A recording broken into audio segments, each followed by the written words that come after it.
Seasonally adjusted Absa Purchasing Managers Index rose to 53.1 index points in December 2022, up from 52.6 points registered in November. While the headline number was up, the picture among the subsectors was mixed. The Business Activity Index, which speaks to actual manufacturing, deteriorated further, speaking to weaker momentum in the sector. The sustained and intense load shedding the sector had to endure in the last month of 2022 is seen as a major contributing factor. On the positive side, the new sales orders index remained above the 50 index point mark, indicative of steadily increasing demand.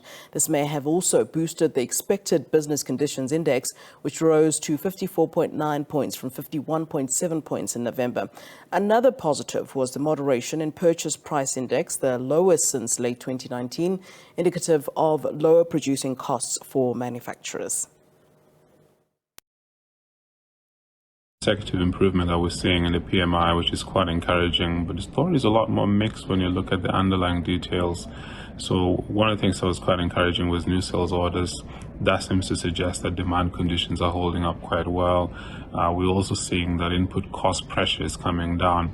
But at the same time, there are some aspects of the story that are downbeat, and one of the things that we saw was that business activity remained below 50, which suggests to us that these ongoing bouts of load shedding are continuing to weigh on manufacturing activity. I think looking into this year, we think it's going to be another challenging year for manufacturers. The global economy is under a lot of pressure, and domestically we are still going to be faced with infrastructure challenges, in particular load shedding. So I think, again, another difficult year. All right, staying with business news, Samsung Electronics has reported a likely 69% plunge in quarterly operating profit to an 8-year low.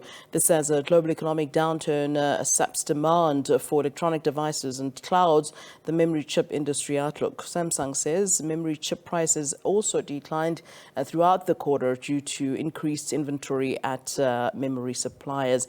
Its mobile business profit declined in the fourth quarter as the smartphone sales and revenue decreased due to weak demand sparked by prolonged macroeconomic issues. Asia's fourth biggest listed company by market value is due to release detailed earnings later this month. The current memory chip down cycle that began last year is expected to worsen in the current quarter.